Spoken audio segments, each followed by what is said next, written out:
Basically, are the main difference between ASP.NET Core and ASP.NET MVC.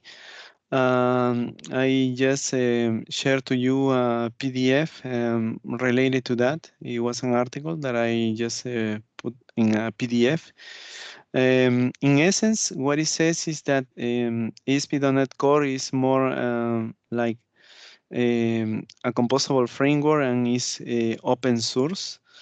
What does it mean is that also you are not restricted to deploy your application only in Windows. You can even deploy your application on Mac and Linux now with ASP.NET Core. So, and also a big difference between ASP.NET MVC and Core is that um, they don't share like the same framework libraries, but ASP.NET Core like has a particular set of libraries to work with, but in essence it's almost the same development, almost the same, but with a few differences. So what are the improvements that they done so far is that their ASP.NET Core is multi-platform with Windows, Mac, and Linux to be deploy your applications, ASP.NET applications. Um, um, it supports versioning. It supports also is more aligned to the MVC and Web API patterns of technologies in ASP.NET because in what does it mean is until now we have seen like ASP.NET Web Forms as an old technology. Then it came ASP.NET MVC, a new technology in the ASP.NET family. And after that, they make available technology called Web API that I mentioned in previous sessions that are like our action controllers, but just returning JSON or most of the time they return JSON. It's like you develop only services to be consumed in from JavaScript libraries. So it's another way to develop your web applications these days, but it's a different way as the MVC pattern that we have implemented so far now. So this supports better MVC and web API. So just they support these two versions. Is not longer supported web forms in that matter. So ASP.NET Core just get rid of web forms now. And also is cloud oriented. It means that okay, you can deploy it on the cloud, your application. It has a better integration even with the tools and everything to be deployed on the cloud. Also, you have already the NuGet packages in ASP.NET Core and MVC2, but they are kind of different because in ASP.NET Core, they have like a sort of separation between client side and server side. The libraries that are client side and server side. So that's the difference. Then there is an important subject that we didn't cover in this course, ASP.NET MVC, but you will encounter maybe in more than 80% of the projects in ASP.NET MVC, which is dependency injection. Dependency injection dependency injection in MVC, it was kind of a little bit tricky to implement, or maybe you need to implement like other libraries. It was not built in from the MVC framework, so you need to add like a third-party library in order to implement them dependency injection. In ASP.NET Core is built in already, so you don't have to add any other like third-party library to make it work. But you may wonder what is actually dependency injection for you and what does it matter? Is because dependency injection allows you to inject like it allows you to have better loosely coupled components, because you instead of coding against concrete classes, so a class, you code against interfaces. So if you code against interfaces, what it happens is that when you use dependency injection, uh, in your interfaces, you can inject any concrete classes that you want. So you can put like, I can have like a I database, something like that, and interface. And then I can have like two implementations, let's say SQL database and like maybe file database, something like that. So with dependency injection, you work against I database, and then with configuration, you can switch between two different kinds of implementations. Let's say you can use for your project's SQL database. For your testing, you can use file database, something like that. So it kind of something that you can inject on the fly in your applications, and you don't need to just instantiate the concrete classes, because when you instantiate concrete classes, you depend on those classes, and that's not good in software development. So it's better to program against interfaces, so it allows you to inject whatever concrete class that implements that particular interface. So is that in essence the dependency injection like feature or ability to work with. So it's like that. You can just search on the internet what is dependency injection, how you can implement in your applications. But in ASP.NET Core is like built-in. Then there is ability to host on IIS or self-host in your own process. What does it mean is that ASP.NET MVC, it was like depending on IIS. So all the support has to be on IIS. You can't just deploy your application in other web server other than IIS. So ASP.NET Core allows you to deploy in any other web server. It's not any, it has to follow some things, but at least you are not dependable of IIS. There is a no dependency on IIS. So um, so in here, when I say see the first difference, the single and iOS stack is that instead of having many in ASP.NET Web application, you have web forms, you have web API. Everything is inside one package in ASP.NET. It's like supporting legacy in there.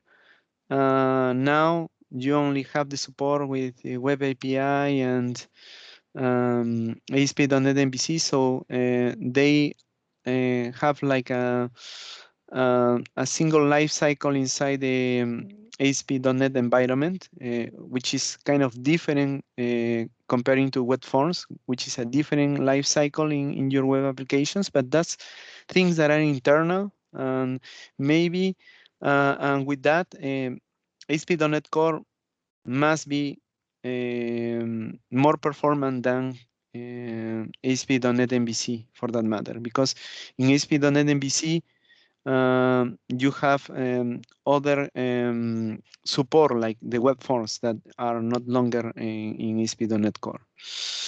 So there are few changes in the project, on the solution. They don't rely anymore to the web config and global ASACs.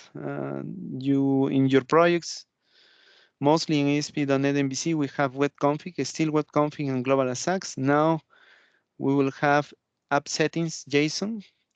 So What is the advantage is that it's no longer available for anyone to just download it, or maybe you don't need to secure that much that kind of file.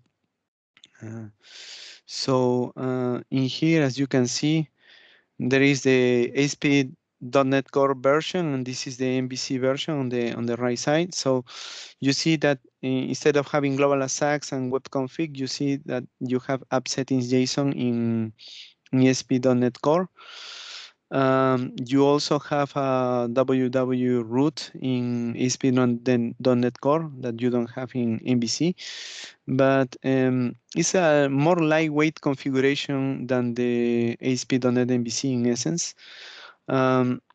So here it says that ASP.NET Core targets full .NET and .NET Core, so you can use both, but you want to just be cross-platform and write code to be supported on Mac OS, on Linux, you better go to .NET Core. So is that another difference? The fourth difference is they don't need IIS anymore for hosting. So here there is an example of internal web server that is in Linux, which is this server. I never use it. I didn't deploy yet applications in .NET in Linux, but there are many developments in Linux. But this you can now deploy your application on Linux too. So there is a www root folder for static files. So you put all that is client side in there. So there is a separation between client side and server side in an ASP.NET Core. So here you put your HTML file, JavaScript, CSS, and other client libraries. So then there is another separation, like you have server-side dependencies as well as client-side dependencies. So server-side dependencies are separated from the client-side dependencies, as you can see. Here, I have my dependencies for my server-side part in the red box, and then you have the client-side dependencies on the red in the green box. So and there is a separation for that server side and client side. Also, a big change in the way that the packages are like stored, because every time that we just add a NuGet package, the NuGet package is like creating a package folder, and the package folder is too huge for every single ASP.NET application. So they just move that package folder into a user folder. So every time that you load like another ASP.NET core application, instead of just downloading everything inside in the same package folder in your local project, is more in the user folder that is going to be shared among all the applications that you run. So there is a yes, you don't waste this space for that. So is that something that is useful now? Dependency injection. Dependency injection is as I mentioned, is it allows you to achieve loosely coupled, so you don't have dependencies between your application and your classes, and you can have more testable code, because you can write separate unit tests, just implementing a part of your application and injecting it. So it's a good practice to add dependency injection in your projects. I didn't cover dependency injection in this class because it's you won't have time to just do it. So, but you can check that that concept because is actually used among almost 80 or 90% of the projects in ASP.NET MVC and Core. So it's good to know. So here is just showing an example of how the dependency injection is already built in ASP.NET Core. So here is showing like a configuration that is using a kind of dependency injection. What it does is here is like out message sender implements email sender, and this is just kind of mapping the interfaces with the concrete classes. So with that, so you don't need just to create a new instance whenever you want to use like the out message sender. You don't need to instantiate it manually in your application. It's going to take care by itself by implementing dependency injection. Other thing that a difference is that instead of just for particular configurations, they have something like user secrets that are like hard code values in your application that you may maybe keep secret inside your application. So you can use these user secrets. Actually, I don't know how they work, but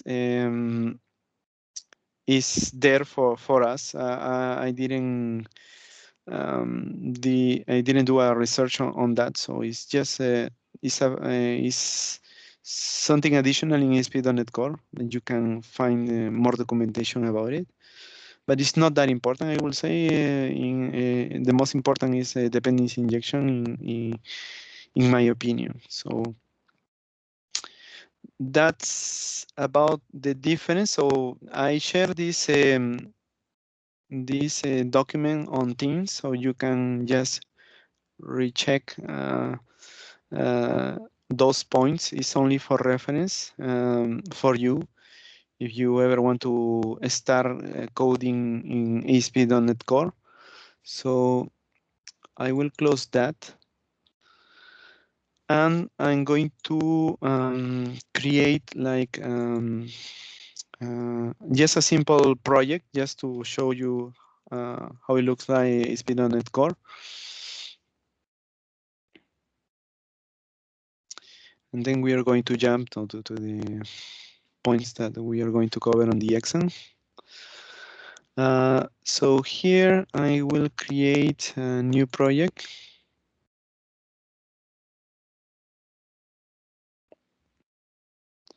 You will see that everything is pretty much similar to what we have done until now. So if I choose the template ASP.NET Core web application and click on next, and then I will ASP.NET Core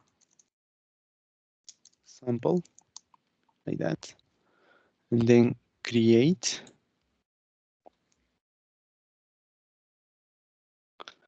Then I can choose the templates available for ASP.NET Core. You have many templates. Because we would like to just use, there are two ways of working, or many ways to, to work with ASP.NET Core.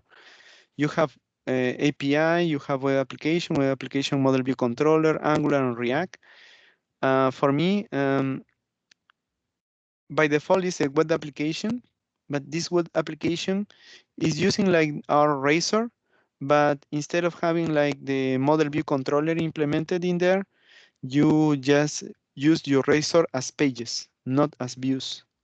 So I will prefer just to use a model view controller because it's kind of very similar to what we have done, and it's following also the pattern MVC pattern. So but this is almost similar, but instead of just working as views, you work as pages. Yes, but the syntax is is the same.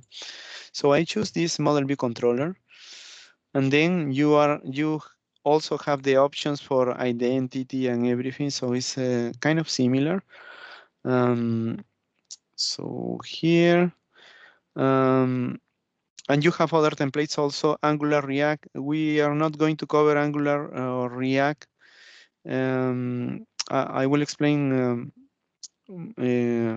later Angular and React a little bit about the ASP.NET Core. So I will create just this.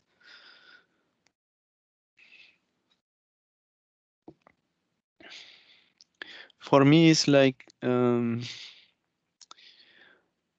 already in ASP.NET MVC, you are able to use a JavaScript library like or framework like Angular or React, but you can accomplish that by using Web API in the actual ASP.NET MVC. You can use ASP.NET MVC and Web API in the same project, and I think that you don't need ASP.NET Core unless you want to deploy your application in Linux. But if you use just Web API with an JavaScript framework, it's just okay. You can code it in ASP.NET MVC with Web API, or you can code it in ASP.NET Core. It should be the same, almost the same. So I don't see any advantage just to use ASP.NET Core to just run like Angular or React, unless that, okay, you have already a template in it, so you can work from Visual Studio with Angular and React. But other than that, I think you can just create a separate project with Angular or React and have your service in ASP.NET MVC or Web API, and it's interchange. There is no big difference, I would say. So in here, as you can see, you have this application. You have your app settings in here, which is a kind of web config for us. You have your controllers folder, your models, and your views. So it's kind of very similar that we have done so far. Even I can just like create a small application. Let's say I can create on the models a student model. You will see that is pretty much similar to what we have done. If I create like ID and name, maybe cool. And then I can, I need to add like the support is, it's almost the same. I need to add the support for entity framework, but instead of having the support with the regular entity framework, there is a special entity framework, which is entity framework core. So this one, many of you in the in the exam you use ASP.NET Core. Well, some of you, not many, and you have some problems with the version, the latest version. So if I choose just this, the version 3,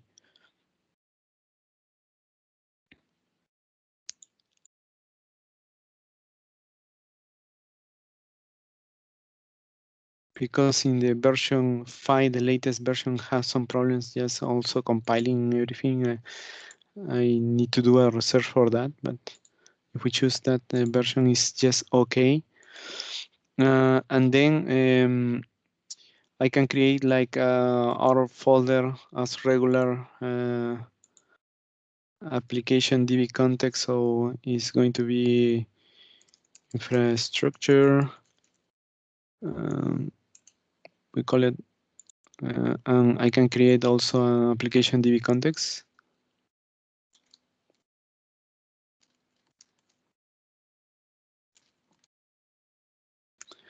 And then because I add the support of MVC, Entity Framework, so here I can just put the reference on it. And then I can even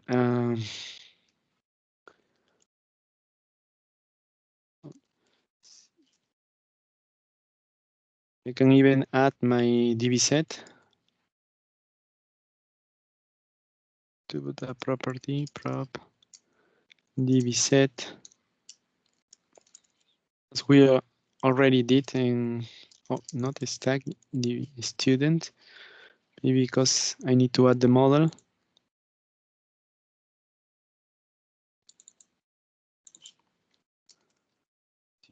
Students if, and then also in here I think I'm missing here another NuGet package for Entity Framework, just to add Entity Framework. I think I need to add some SQL Server Entity Framework, something like that, and I need to add the tools, Entity Framework tools. I will put this version, install it. These tools is for the migrations.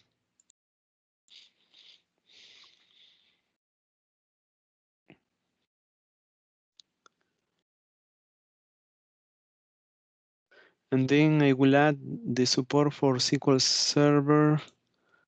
What is this? Is this one? I will define also this version, install it.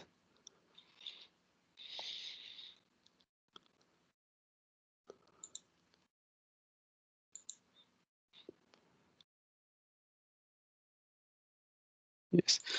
Okay, so I install almost everything to support that. And then just let me go. I just create this, open folder in File Explorer.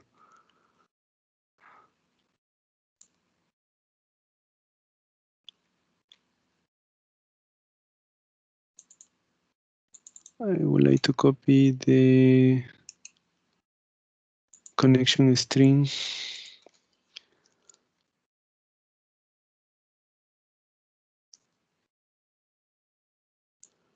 This connection string in here in app settings. So sample DB1, just in case. Okay. So I just create this connection. How do we reference our DB context with that connection? There is kind of different in the, there is a startup file in ASP.NET Core that you need to add as a service. So configure the service. So in here, I'm going to copy this configuration. What's this one?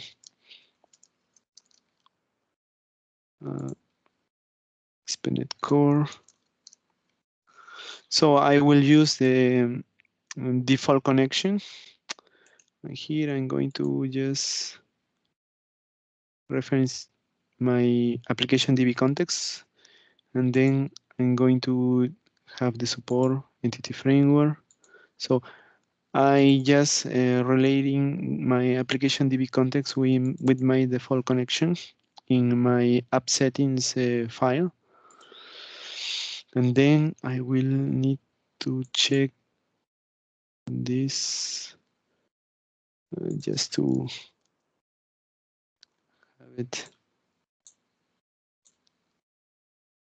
Application DB context or constructor.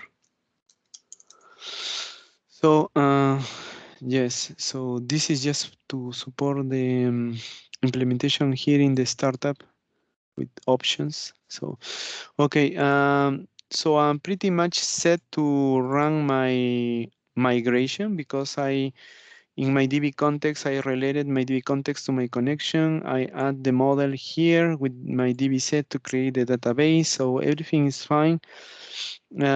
So in here, what do I need to do is go to my tools package manager console and then run the migration. Here is no longer available enable migrations in ASP.NET Core. You just need to add your migration. So add migration. I will put it initial, just that. And then enter.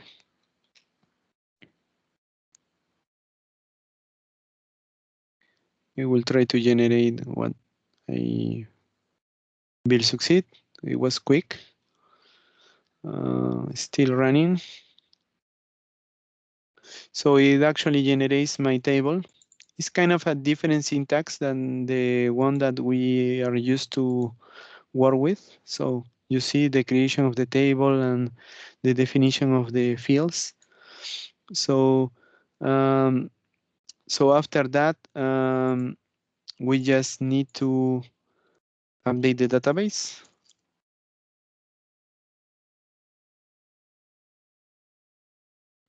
Hopefully, like this will run smoothly in the exam. the way that you configure and everything, because sometimes in silly things we get stuck. So in here, I just generated my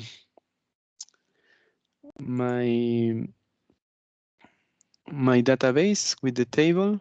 So the only thing that I need here, I will generate my scaffolding. So new scaffold item. I'm going to choose MVC controller with views with using entity framework. I'm going to add this. Then I will choose my model class, which is a student, and then my DB context. I will generate my students controller and click on add, crossing fingers.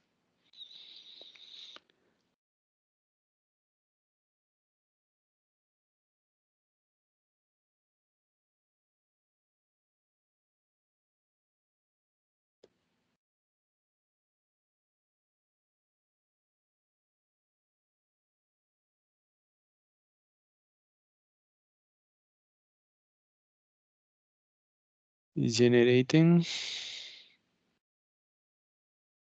Oh, it looks like generating. Oh. There was an error. I installed the package Microsoft Visual Studio Web Code Generation Design. That's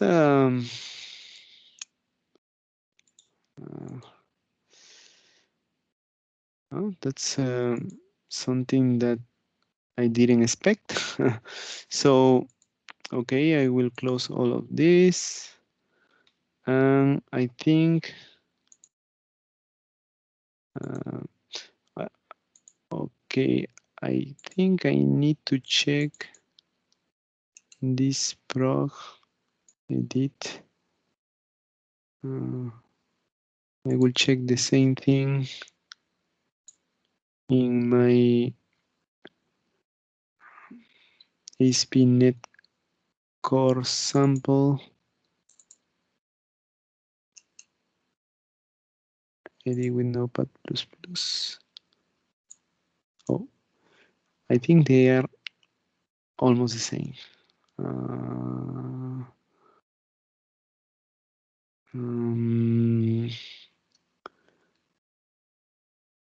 Okay.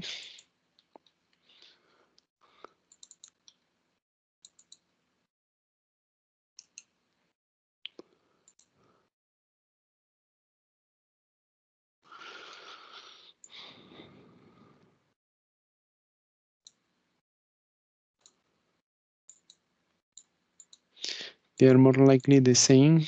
Maybe it's my code generation design 315. Sorry, tomorrow's exam, is it core Yes. or MVC? No, it's not core. It's just showing how you can create an application, but in this case, I already created in the other, in this web application 19, just to show you that it's almost the same as that we did so far with ASP.NET MVC. So here, just to show you the code, and then we jump on the exam. So here I just did the scaffolding, and it creates the students controller. It creates the views. So here, these views. So what are mainly the difference in the views? It's almost the same. Only here is using like dependency injection, just to pass over the constructor the DB context instead of just instantiate it. Also, in ASP.NET Core, they rely on asynchronous programming. So instead of having the regular just calls that we have, all the calls are prefer to be asynchronous calls. But it's kind of similar, just it's another way to do your applications, just make it asynchronous. And asynchronous is for the performance, because an asynchronous application will be more performant than an application that runs just um, without this pattern, asynchronous. So it's kind of similar. As you can see, it generated like the one in MVC, but with the async syntax. So so in essence, you will have pretty base ground on ASP.NET MVC, so it will be easy for you just to apply those concepts in your ASP.NET Core application in the future. So is that the intention, just to mention that? So if I run this application, it's going to be like uh, similar on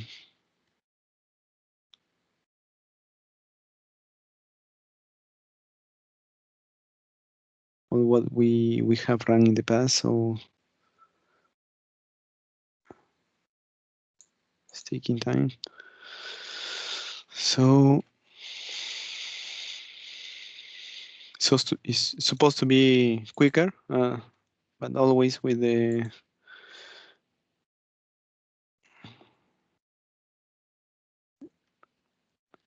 so if I have like students,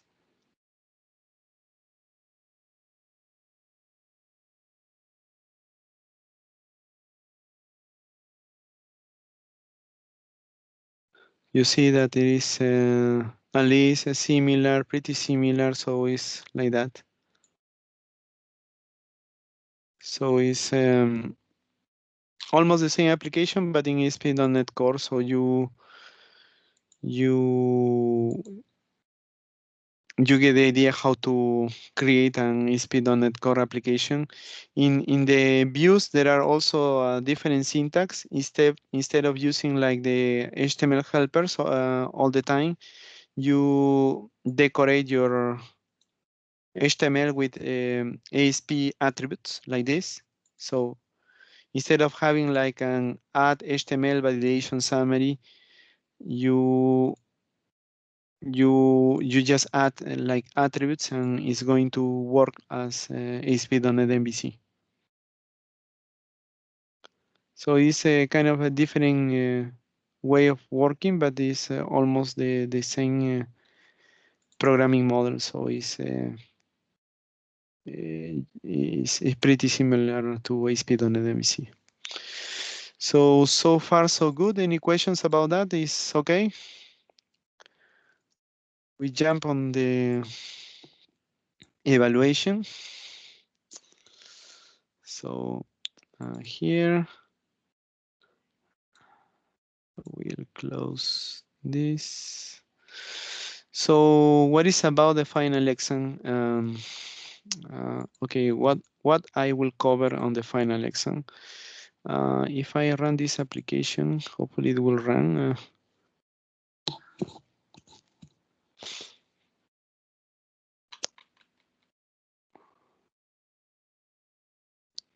It will run this application.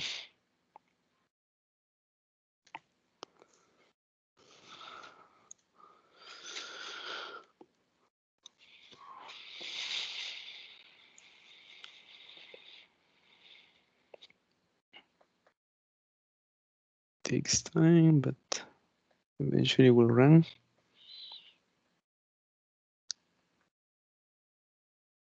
Okay.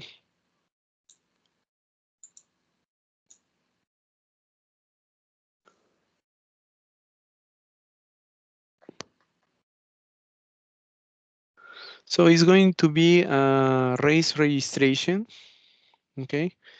In this race registration, you have two parts. You have like runners that has pretty much the same thing that we did so far is like a list, and when you have the edit, you have in this case I won't put details. It's only it's going to be just edit and delete. And what it does, you register a new runners. So I create a new runner and you register the runners, first name, last name, birthday, the gender, email, all these fields. Here you can see that there is a drop-down list. I will make it just text boxes instead of drop-down list because this you have country ID and state ID like related. If I'm in Canada, I can choose the provinces of Canada. If I'm in the United States, maybe I could choose some regions in United States, states. So, but for you, it's going to be like a country and state, just free text, and not like related, like my example. So, But could you show us how to do related lists? Because I see in the project we also should have this one. yes, I will Maybe show for you. yes, Yes, a little bit.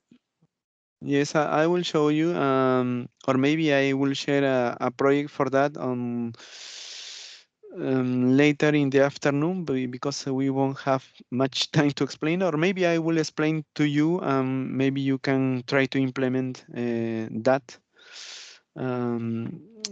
So you have these fields, and then you have the choice to go to these events, these running events, and then you create a new runner.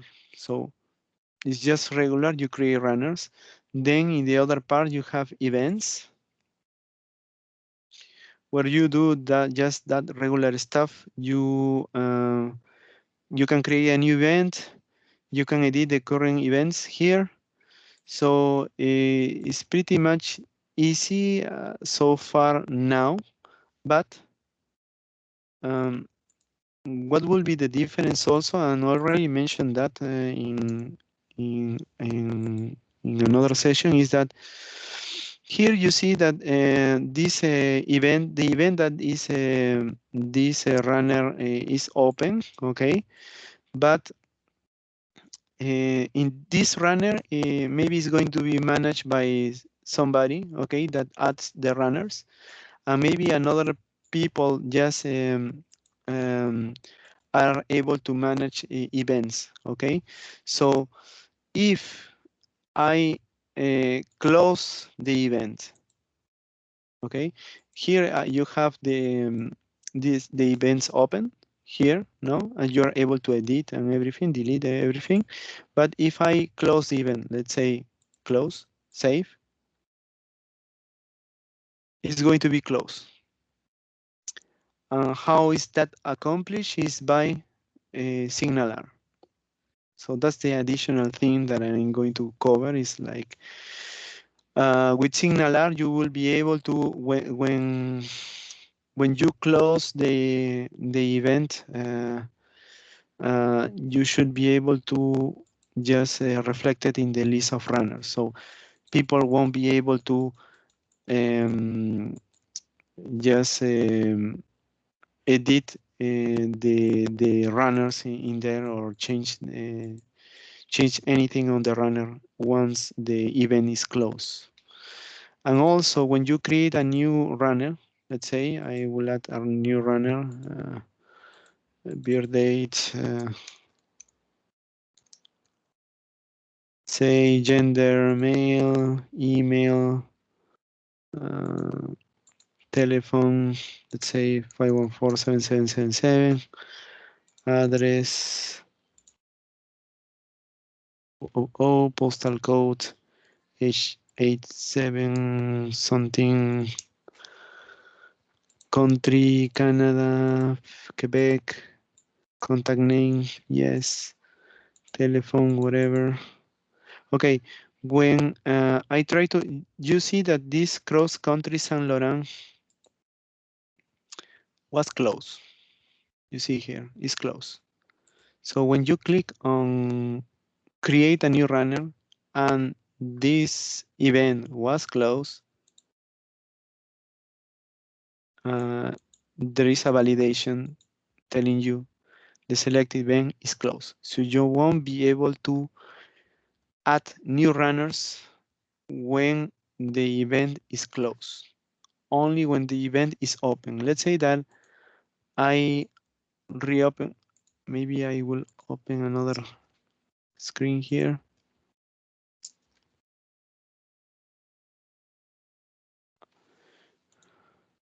Okay, I open another screen. Let's say that I open this event. Edit. It's closed. No, false, save.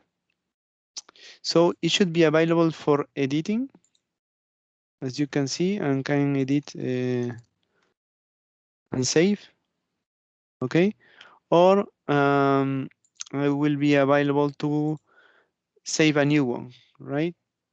Create, and the young hook, I think it was this one. Yes. So I will be able to add a new one, right? So it's gonna be like this, the project. So And when you create an event, the event status by default will be true and false. It's closed. no, it's going to be like false. For me, I put it like 3 states. You're not going to cover like 3 states. I think it's going to be by default false. It's close is going to be false, and you only manage 2 states like true and false. That's it. And could you choose create new event to see how it works? Okay, create new event. Is you can choose not set. Name 5 kilometers endurance. Event date like 2021. Okay, I'm going to create like false, but you can create like yes, already closed, but create. So I have this 5 kilometer endurance, and then you should be able to create a new runner and have this 5 kilometers endurance available. So it's like that. But I'm not asking to, let's say that I just create the event. I'm not asking to make it appear in the drop-down list already while you are creating or adding the runner. The only thing that I would like to make it like dynamic is when you see the runners list. I think, okay, close it. This runner list. Every time that I change the event, any event is going to refresh this runner screen. Just that. So Could you show us a little bit about? yes, how you can do it? Yeah. Yes. Yes. So I will close this and I will tell you how you can do it. So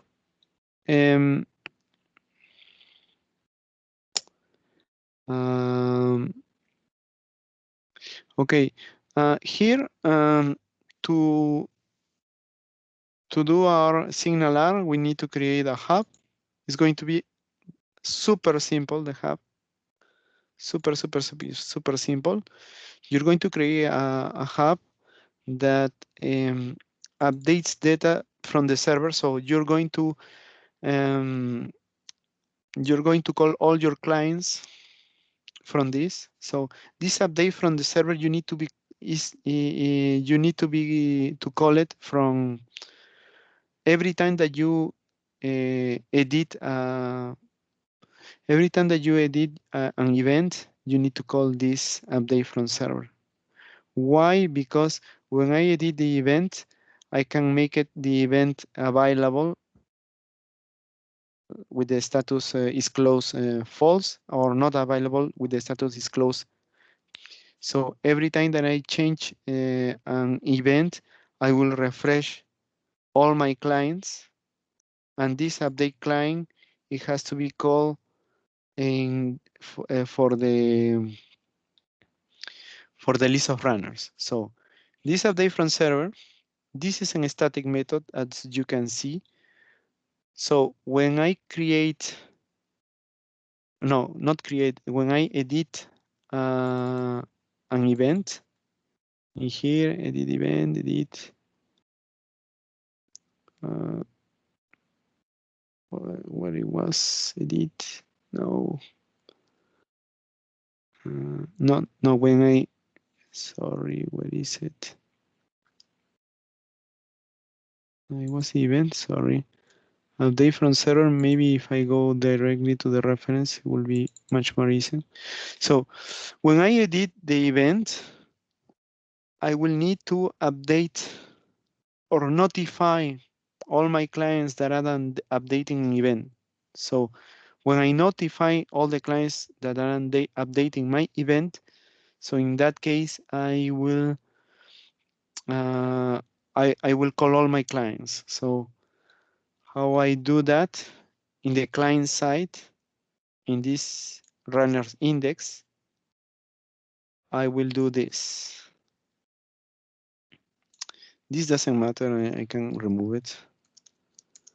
So I need to do this. So I need to have my hub available.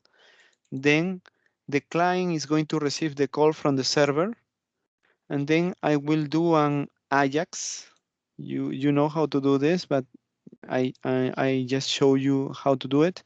It's like I'm going to fetch the list of runners and then put it into my grid element, which is this one inside. So I'm fetching the runners, all the partial view runners, and then I'm just putting all the information in here, the runner list, and that's it. Because this runner list is going to be updated with the most up-to-date information. So it's going to be updated with the event that I just close or open. So always I'm going just to fetch the runners in order to see that, okay, if my event was closed or open. That's it in the runners list. And that's the implementation of the Signalr that I would like. And what the action runners return in this case? You have URL runners. You tell me. The line 37, you have URL action runners, yes? In which line? You tell me, I didn't hear you. 37. 37, okay, here, okay, yes? Yes. Yes, in this line, the runners is going to call my, is going to call my controller runners index. my index controller. Okay, and this action returns what? It will return my partial view. Your partial view. Yes, it's going because I'm doing like an Ajax call. Okay, this is an Ajax call, so I'm returning my partial view, and then the partial view is going to be in data, and then I just replace the content of inside this element to that with that. Okay. So it's going to update that information whenever somebody just edit an event. I will call update from server, and then update from server is going to call all my clients with the method update client, and all my clients going to receive this event, and I will ask to fetch the runners list again to show the most up-to-date information.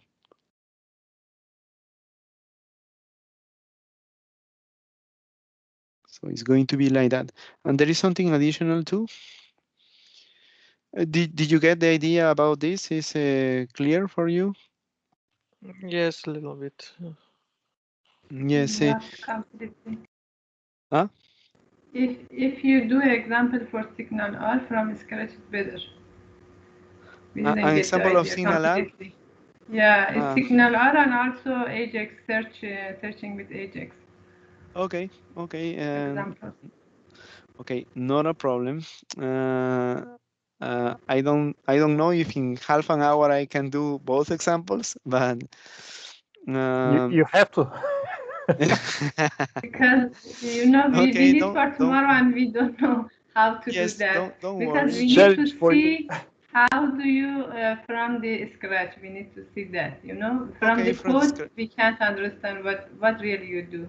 Yeah. Okay. I will do it. I And think. Ricardo, while you still in the project, you said you show us how to you implement lists, drop-down Yes, lists. the drop-down list. Can you Yes. show a little bit? Yeah. Oh, okay. Okay. I will show you in the project very quickly. You will have the video anyways, so Yeah. it's going to be easier for you with the video. So here in the project, just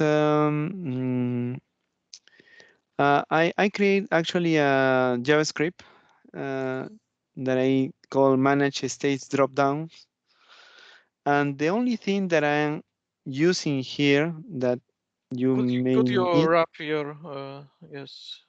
Yes. Yeah. Okay. The word wrap. It was you. No. Word wrap. Okay. Word wrap. Okay. The thing, the only thing that is like you need to know for that is you know already jQuery, I think a little bit jQuery in the in previous courses. So here I define two HTML elements, which are drop-down lists. One is country ID, and the other one is a state ID. So, okay, I put it programs, but it's not really programs. It's a state ID. I just copy it from another code. So this is in essence what it does is that you select a country here when you do the change the change event. It's like you select a new country, you select a country, and I get the value in this variable, and then I use Ajax to retrieve the information of the states related to that country. So in here I implement an action called get states by country ID, and I pass the ID, which is the country ID, and then it will come back the response from the server with all the list of states, and then from here, I will just iterate over the states that I have from my from this data. I will iterate and create the select options inside my state. Here I'm going to name it states, DDL states, and here is going to be DDL states, just to clarify this, DDL states. So I'm going to pass over all the states and fill the drop-down list. And then I have other logic that is okay. In this logic, I'm checking okay if I have the relationship of the country and the state. So I will show the selector, the drop-down list. If not, I will show the text box, I think. Something like that, this check visibility. On this update the state, yes, the update the state is just to update the value of the state. Let's say that I have only one state, one element, I will update the value. If not, so I just selecting the default value. But it's just that. In essence, all the logic for populating the drop-down lists are here. And how you implement in the controller is implementing an action is get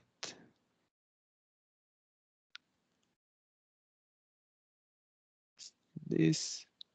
Okay, I have the get countries. I have the get countries by country count ID, which is this one. Yes, that populates all the states. Maybe we need to share like a project only with the countries and states for you to make it more easier, because it's going to be difficult just like that. And also you're going to apply that for the final project. So maybe, yes, it's going to Yeah, be we'll helpful for try. you to, We'll try. Yeah. yes. Thank you. And other thing, so you want me to do it from scratch, the Signalr and the Ajax. So, okay, I will start with the Ajax. If we have time for the Signalr, we do the Signalr? No. Okay. Okay, no, it's okay, okay. So I will create a new project, because the Signalr is maybe I start with the Signalr if you want. Which one do you prefer? For me is the same. Both. Both up. Both. Okay. I'm going to create like Ajax Signalr, a project Ajax Signalr. Both. Create. It's Thank going to you. be MVC, HTTPS, create.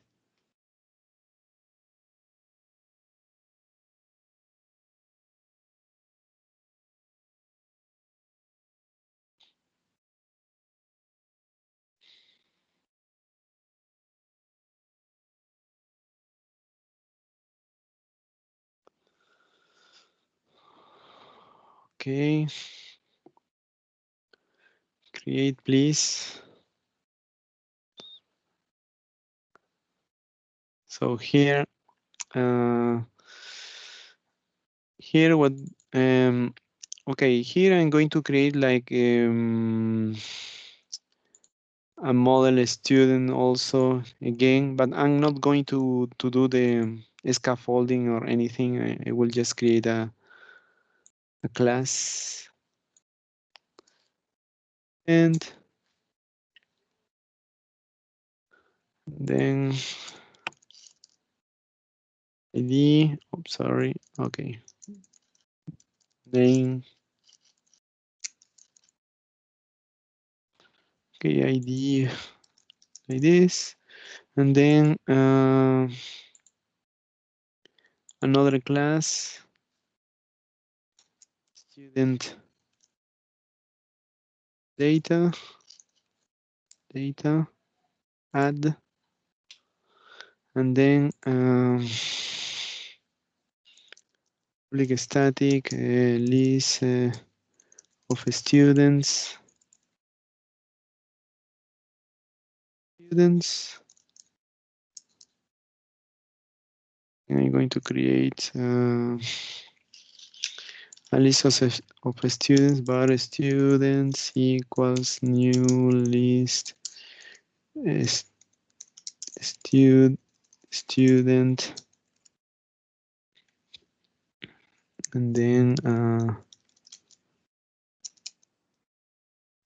here new student ID1 name,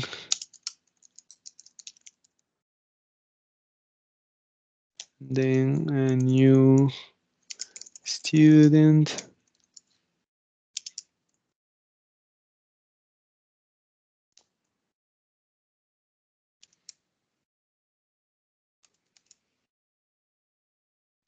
okay. Here I'm going to this.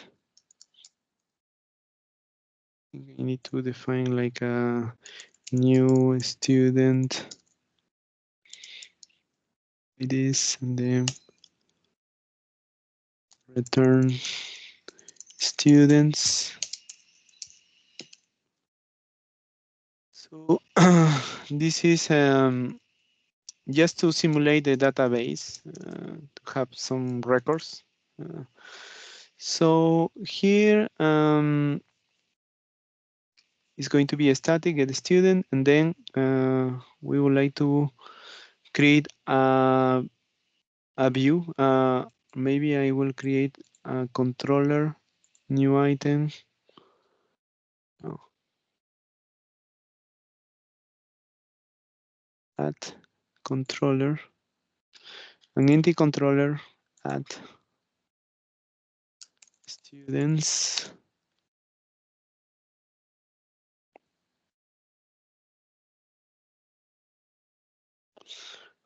Okay. In here, I'm going to create. I'm going to call my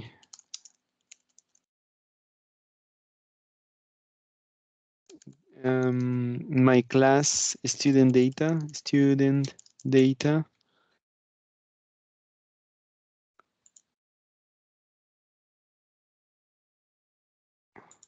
dot get students. And from here, I'm going to call my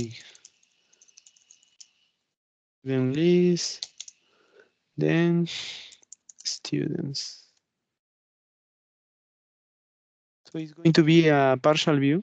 And here I'm going to create my partial view at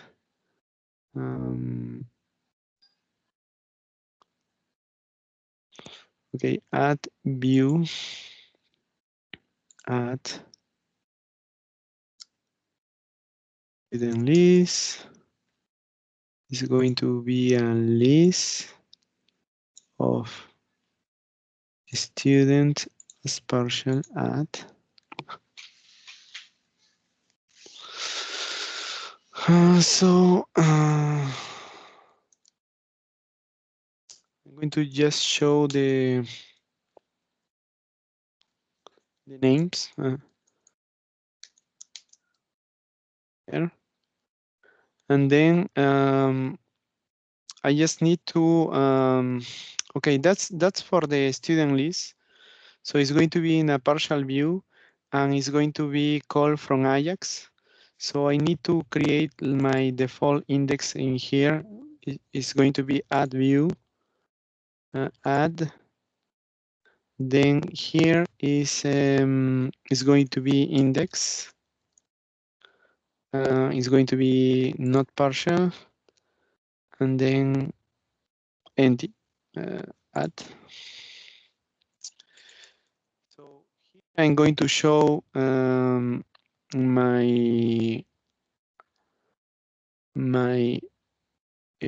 student list, but using Ajax. So I will copy just the here index.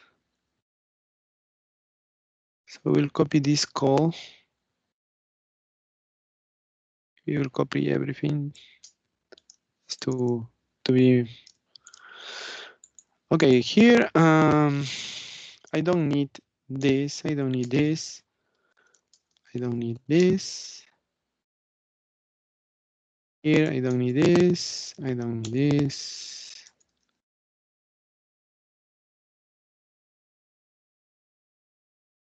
I don't need this. This.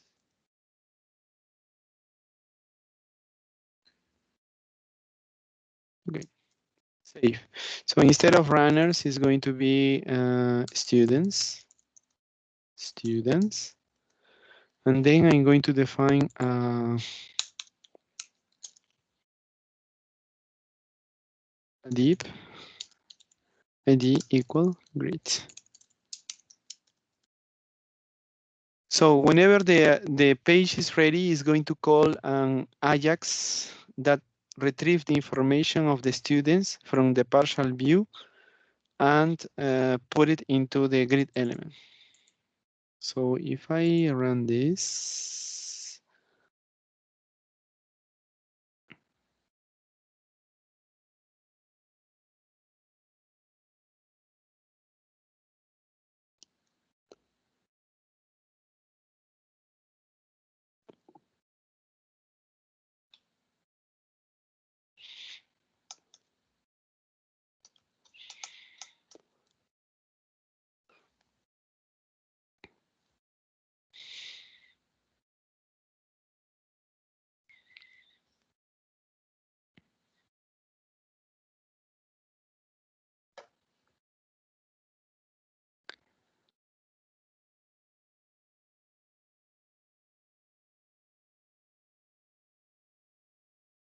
okay. Okay, so here I will put stu. Okay, oh, sorry. Okay. Something weird, maybe, I don't know. Okay, no, okay, that's good. So here, a student's index is going to, if I do a breakpoint here,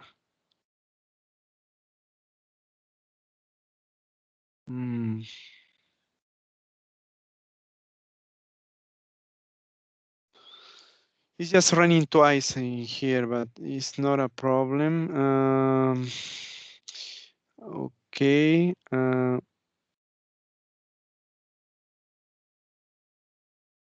Maybe I should name it differently.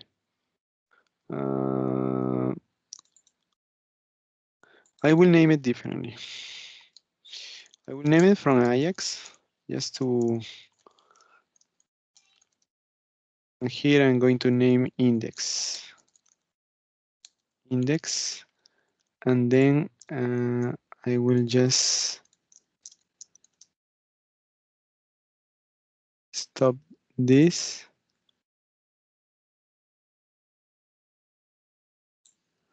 And create my, so here index, this is index. And the from Ajax will be here. Students from Ajax.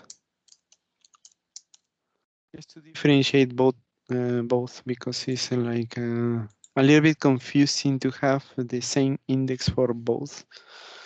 So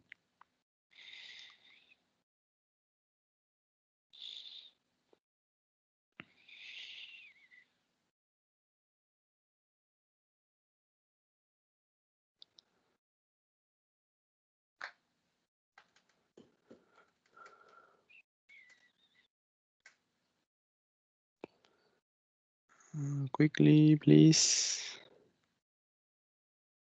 Okay. So if I go with students, enter. Okay, from Ajax call. So you see, it worked. And okay, it worked, but with this additional 2021 MySPNet application, what is that?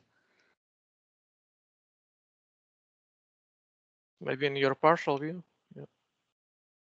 No. Yes, I'm looking at the partial view. I don't see anything in my partial view. In my index, deep ID grid. I have this. We'll check this inspect.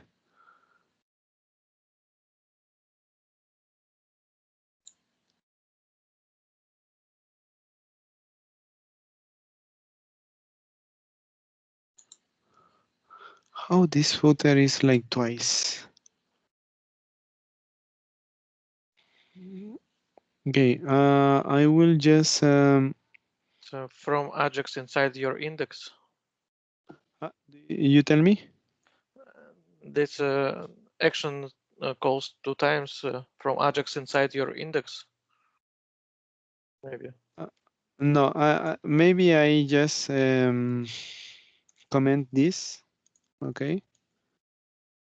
If and then refresh. You have nothing here inside, and then URL students. Okay. Okay.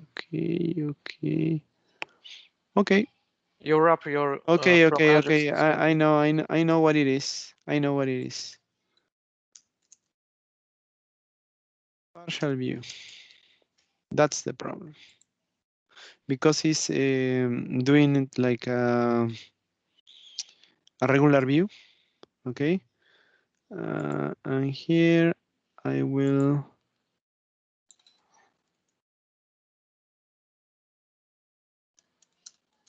save.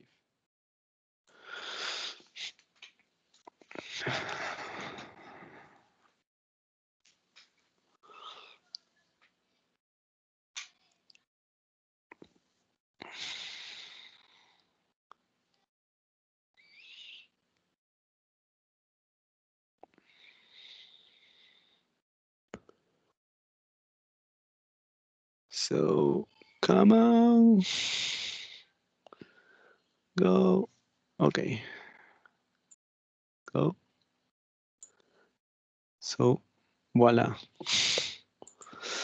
Yes, how it works, you can see that if I go to see the source, I don't see the content of the grid, because when I go to the students index view, it's only to load this. But because I'm using Ajax, from the very beginning, when I load my page, when I see document ready, is like your page has been loaded. Then I'm going to call. I'm going to do my Ajax call, retrieve the information from my partial view, and put it inside this grid. That was why I am able to present this information here. Is that clear for you? Do you have any question about it? No, it's clear. It's clear. Okay, so that's the part of Ajax. So then I'm going to do the one with Signalr. So I will close this Ajax Signalr. So I will close everything. So here, Signalr, I'm going to create another view for the Signalr. Students controller, I'm going to create like a public action result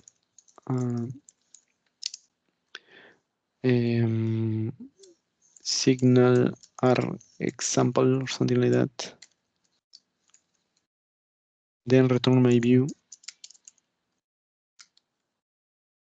Then create my view from here.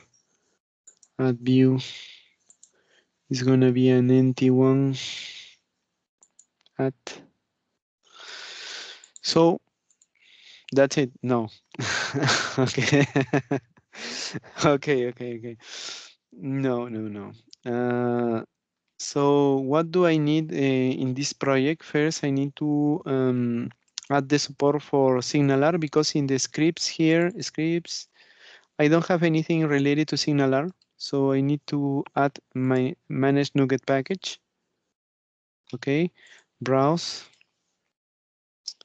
Signalr.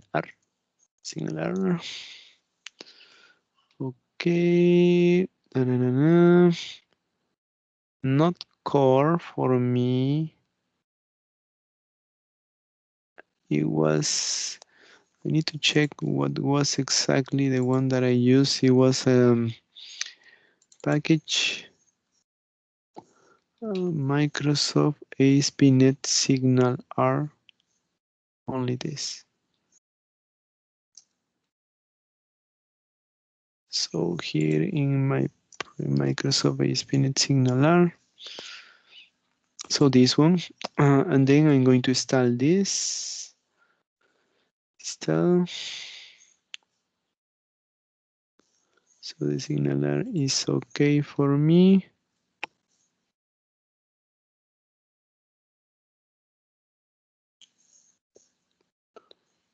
Come on, Signalr.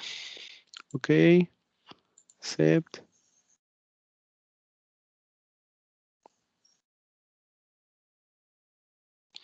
So I have the support for Signalr already in my application. And then I need to add the reference. Let's say in my view, in this view Signalr example, I'm going to add the reference maybe in my script section, scripts. So I'm going to copy the, again, this section scripts, maybe should be helpful. Okay, so here I don't need the jQuery validation, but I leave it there. I think jQuery validation here, no, it's jQuery validation. I don't need the jQuery validation. I will add my reference. Here is using Signalr 212, and what is the Signalr 241? Okay, 241.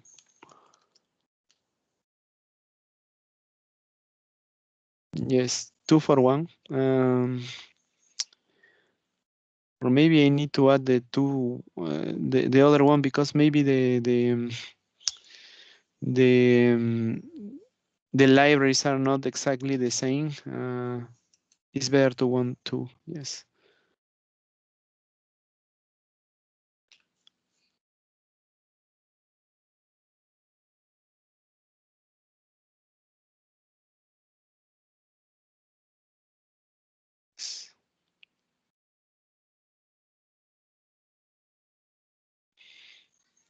Two one two was.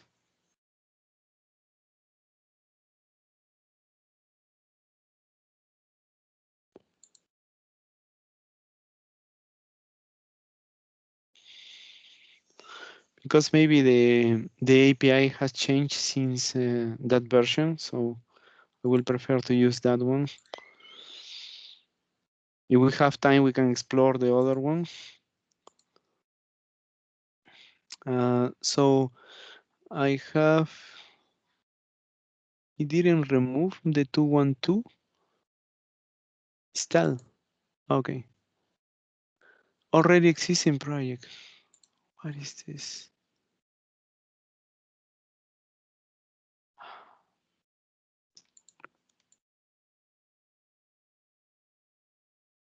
We'll remove this. Install.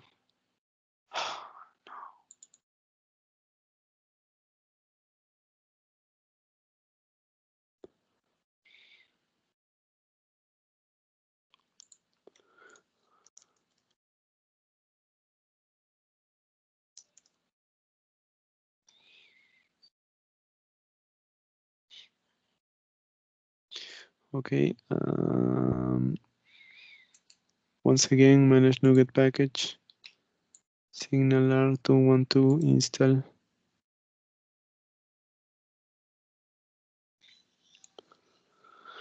Okay. Accept.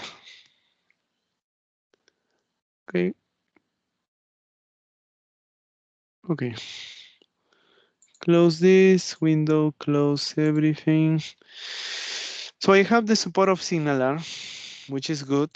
So 2.2.2.1.2.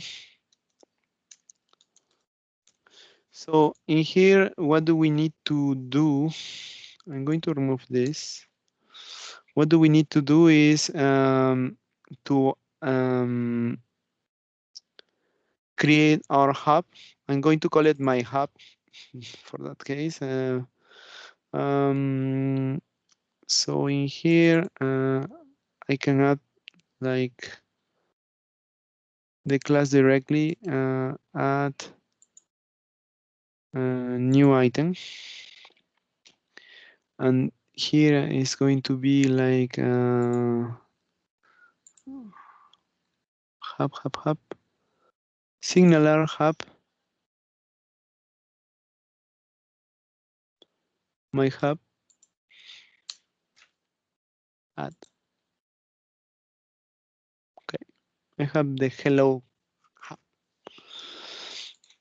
Here I'm going to put like update from server, and then the other one was update client. Update client. And maybe that's it. Save. Here I don't need this. I will pass a value message, and then I will return the value like a message from the server.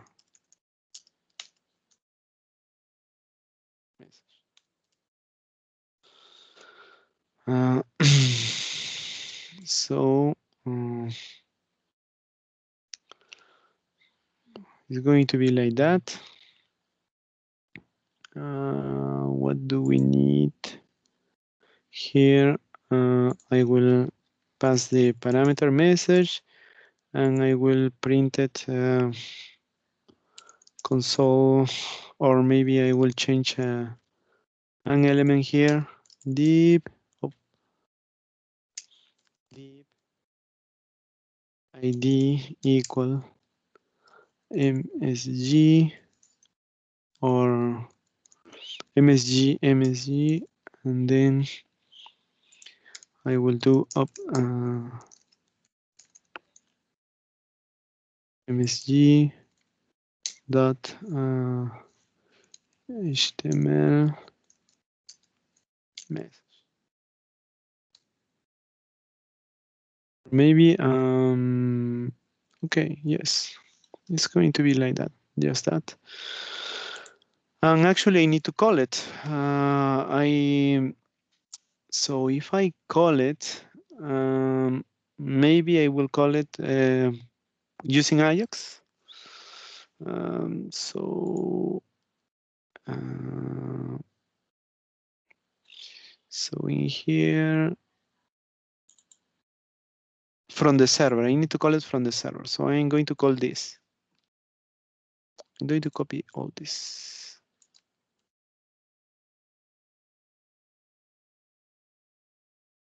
I'm going to do it from the server.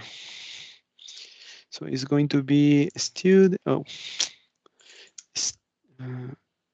students. Students. I call it the students. Yes. So I'm going to do an action result.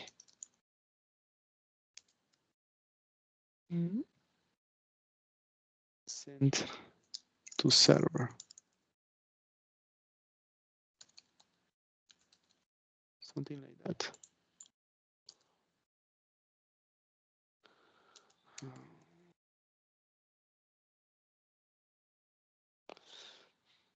Let me just think about that.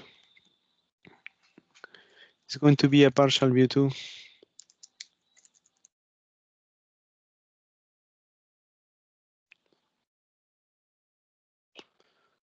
Partial view or content. Okay. In content, just thinking about doing just from scratch string message and then message. Okay.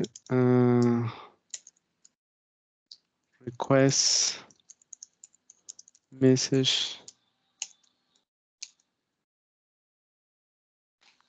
send to server. Okay, here I'm going to update. I'm going to have like another message. I don't need this. Here I'm going to call it message.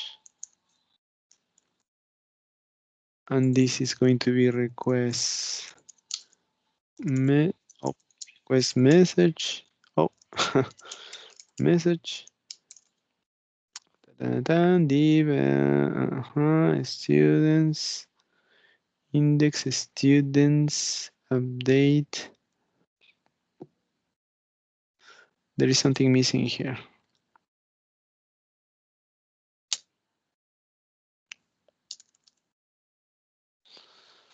Like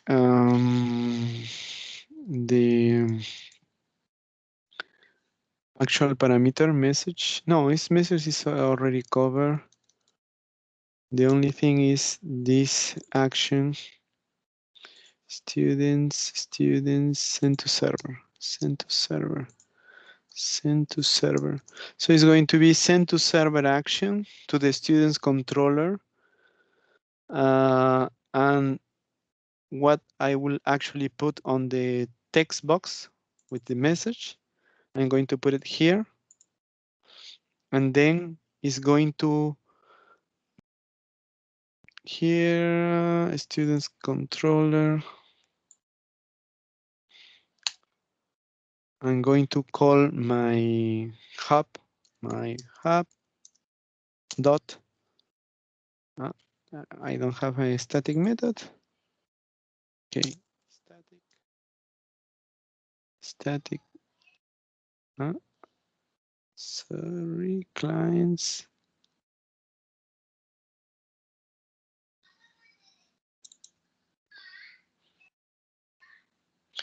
Okay, let me check with that static because it was supposed to be a static.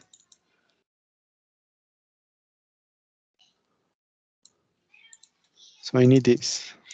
Okay. And then there is hub context clients.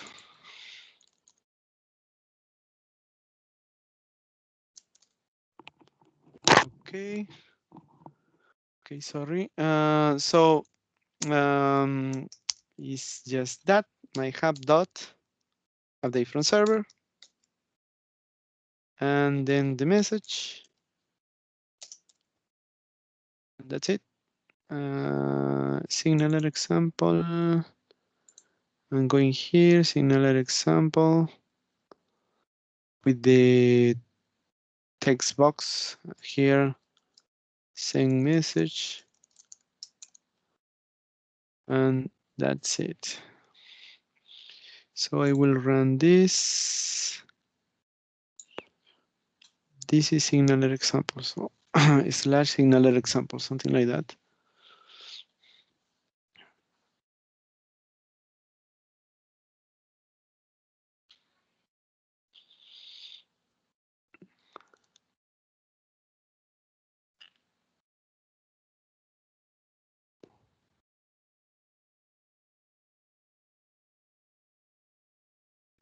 I have something missing here, if I remember. Here we have Signalr hubs, but I didn't configure the project. to use Signalr. A new item. Need to define a startup class, add, and then in the startup class I need to add app.mapSignalR. Boop, boop. Enter. Okay. And then run it.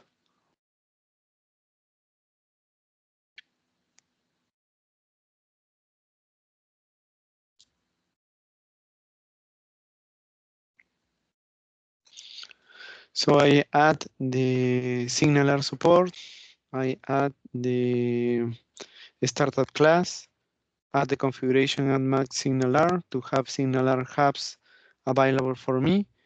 Then I just code the part for the Signalr. So here, /signal.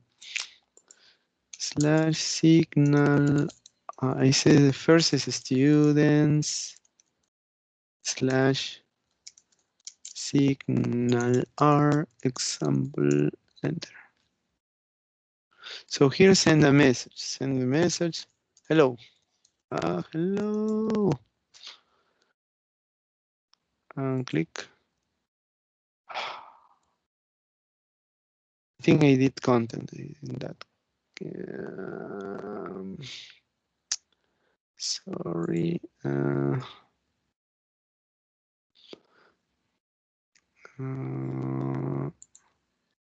I put it like this.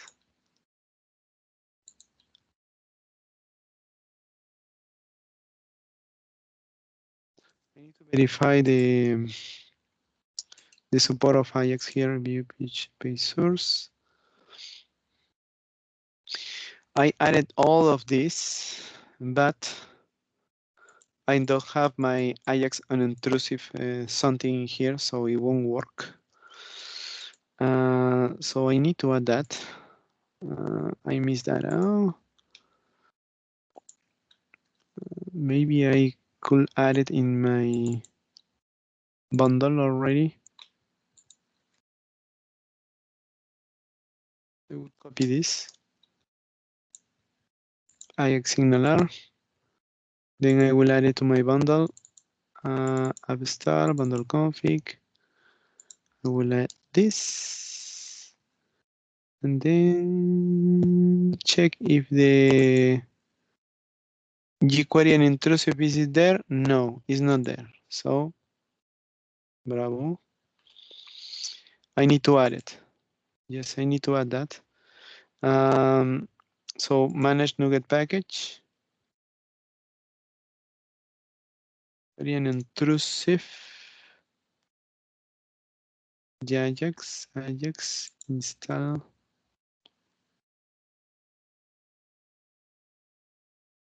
Okay, accept.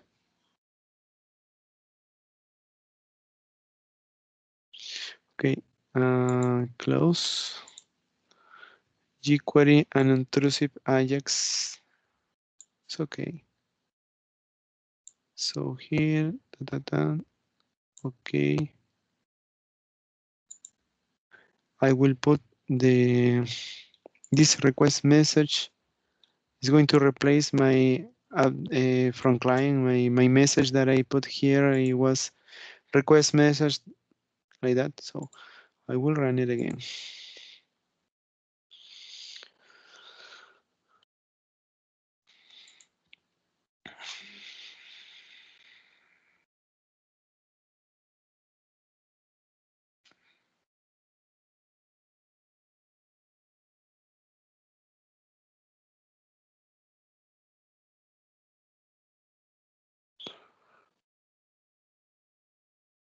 Quickly. Okay, here what we have is slash student Signalr example. Hello. Click on this. Request message hello. Answer. Where is the hub? Something 12. So there are 3 errors. Console. It says URL index up is not a function.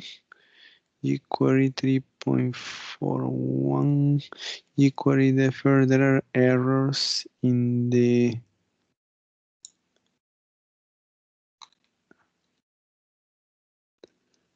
okay. First, I need to check if Signalr hubs works.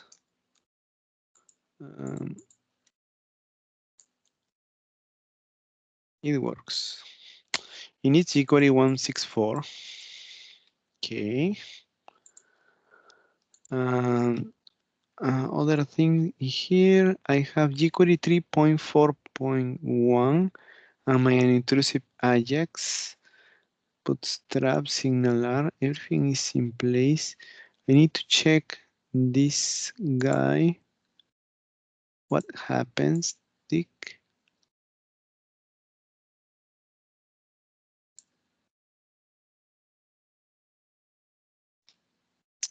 Okay, here. Connection undefined and $sign is jQuery 3.41. Have some of a problem in my versions. Document ready. $.connection. I have Signalr hubs. Okay, I have Signalr hubs. I have Signalr 2.2. Okay.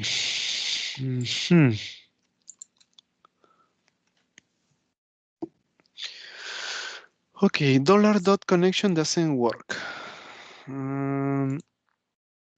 So I will check exactly my versions. jQuery 1.10.2. Web config. No, what web config package? Package. I have this jQuery 1.10.2.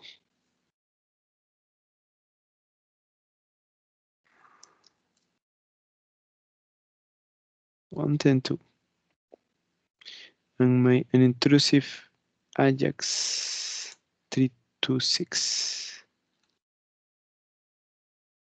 Okay. So I will change my maybe something. There is a problem in the versions because already everything is created. So to be supported. So here I will check the exact versions instead. Install jQuery 3.4.1. And here I have jQuery 1.10.2. A little bit advanced.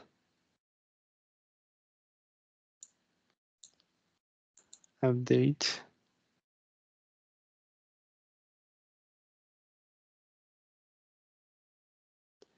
Okay.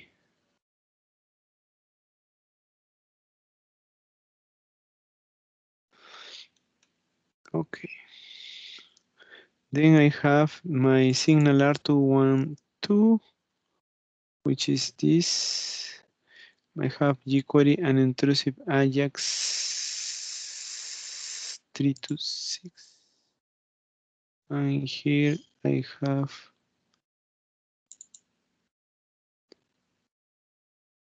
truth 26. What else? I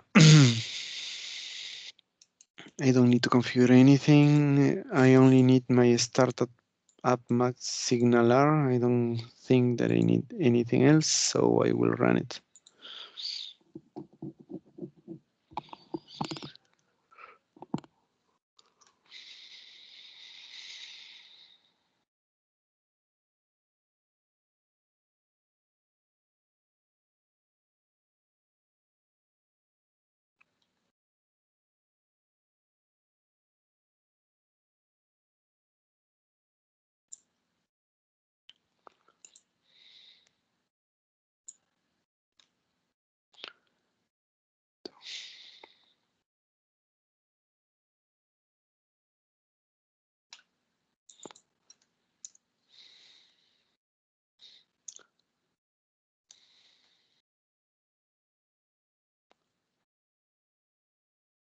Yes. Request message.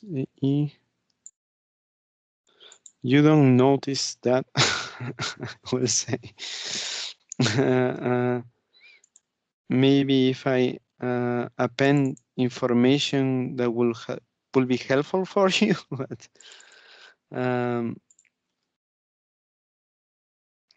okay, append.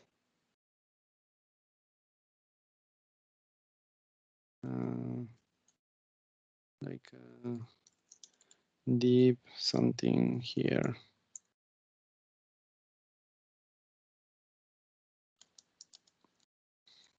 Message. Then run it. Hello. Boom. Hello too. Boom. And then if I run this, and here hello 3, you see that they send also to all my clients. I receive the information from this one. So if it's hello 4 here, hello 4 is going to be appended here, and hello 4 is here. Are you able to see it? Yes, very well. Yes. Yes. So would you like me to explain a little bit the code? Yes. Okay. Okay. So okay, for the example of Signalr, yes, I was simulating like a call from the server because I'm requesting like a message here, right? And I send it to the server, to this send to server action method, which is this one. So here I'm in the server. It's like when you were in the submission of the event, an edit event, you are in an action method, okay? And from there you can call the method that is implemented in your hub, in this case, update from server. And here I'm passing like a message in here. And then when I return to the client, I just returning that I requested this message. So in here, when I return to the client in here, I just put in that information that I just finish sending the information to the server. This is an Ajax call that I made, but also at the same time, because I call this update from server, it will notify all my clients. If I go to this method, so it will notify all the clients.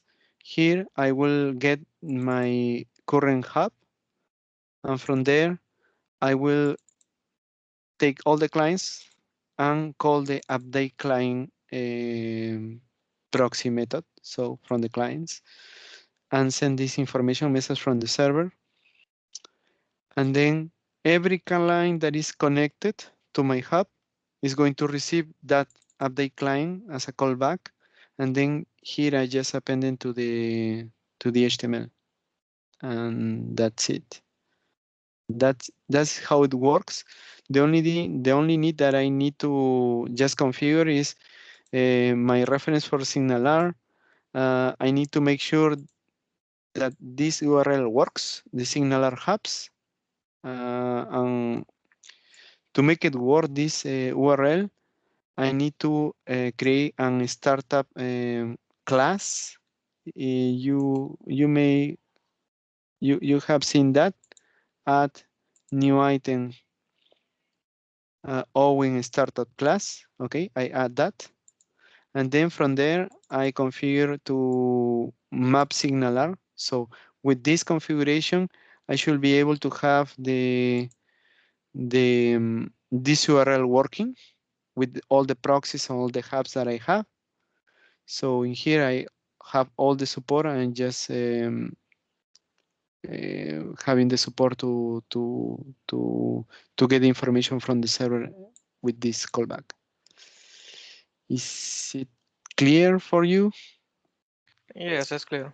Yes. Okay. So I won't share it. No, I will share it. I will share it. Thank you. And one more thing, you wanted to show us quickly how you implemented tabs in the final project. Oh, okay, okay. The tabs. Couple minutes, yeah. Okay, okay. Don't worry, don't worry. The tabs is going to be okay. So final project. No, final project. So here.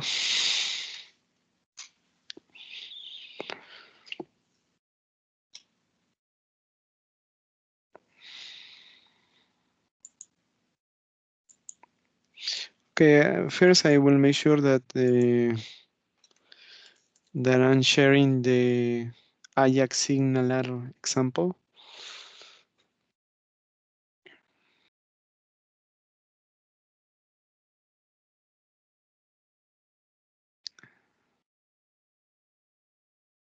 While it's working, okay. I will close this, close tools.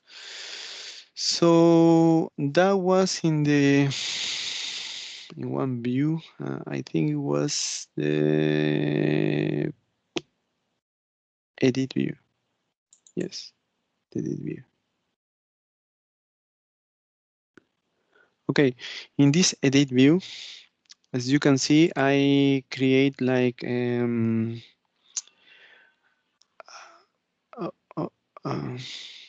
yes, I create just a regular HTML. I think it was from Bootstrap that I took that that presentation. So you just create like a tab strip. So you have the tabs in it. Okay. So I create like the tab for personal info, the tab for educational details, the tab for enclosed documents, and then you have just the containers in here, which you have like partial views for every single information. So you may have partial views for personal info, for education details, and enclosed documents. For me, it was okay. I'm just fetching the information dynamically, but instead of doing that, you can just have tabs with partial views here inside for every single thing here. So you may have personal info, you will have education details like that. Obviously that we need to change the model just to expose everything and then use it that way. So by default, it's going to be active the first tab. And and that's how it's implemented. Okay, the implementation for me is like I'm fetching the content inside dynamically, but you see in using also Ajax, as you can see here, Ajax. Whenever I change, okay, let me see. Okay, here I identify where I am, and then I clear all the. Whenever I click the every tab, I identify in which tab I am with this tab ID, and then I clear all the tabs, all the content of the tabs, and then I'm doing an Ajax call to retrieve the information of a particular tab. So here I'm using the raw data to get what is the name of my controller. This tab ID is like tab ID is personal info or education details or enclosed documents. And then I passing also the application ID just to identify that this personal info belongs to one particular application ID or education details, one particular application ID. So with that, I'm doing the Ajax call. and then I retrieve the information as HTML. I inject that information to my tab.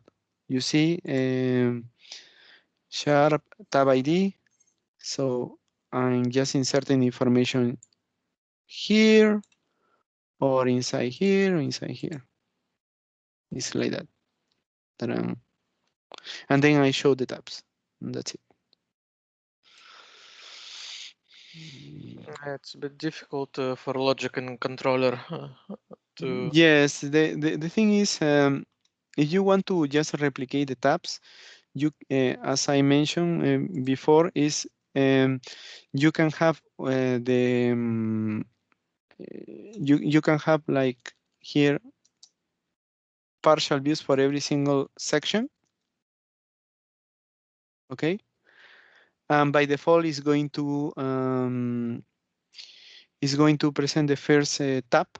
Okay, and then you don't need all this script, because if you already implemented with partial views, you should just click on every tab and it's going to show the information of that particular tab. That's it. And the buttons will be button save will be in partial view. The save, yes, Yes. it could be in a partial view. It doesn't matter. Yes. Okay. Yes, because the education details. Okay, the education details, when you save, it's not like you save it temporarily. You save in you see that there is a list, okay?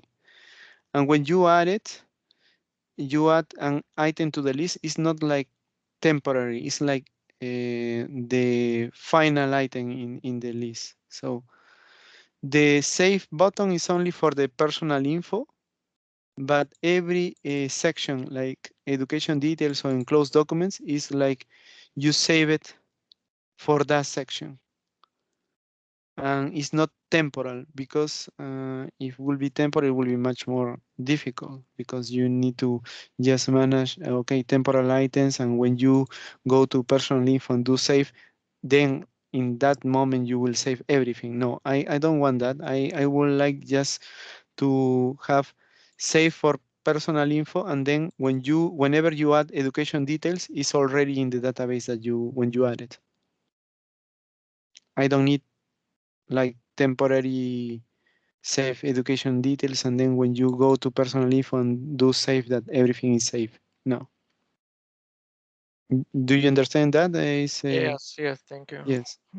Yes, it's going to be like that, because it's going to be too much difficult already to implement that ways. So it's like that. So Okay, we'll try. yes, you will try. And there was something missing. I think the drop downs. I will share to you an article, and from that article you can practice how to do like drop downs that depends on other drop downs. Okay. Thank you. Yes, yes. So it's going to be that way. So we are all set.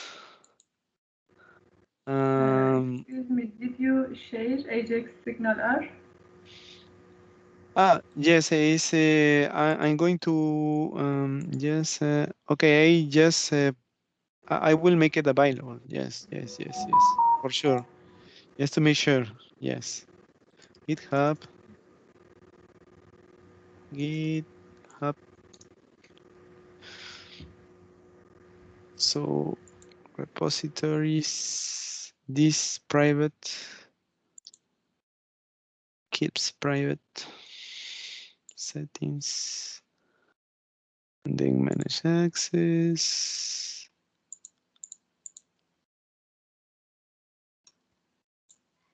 And change visibility. And we're good to go with that. Thank you. And I didn't find the inventory. Where did you share it? Okay, I share it in on Teams. if you go like here, class materials, and then you go session 10 solutions, you see? Okay, yeah. Session 10, yes. Yes. And also black is here, black. Yes, block and home inventory, yes. Both together. Okay. Thank you very much. Thank you. So you have, okay, I wish you luck for tomorrow.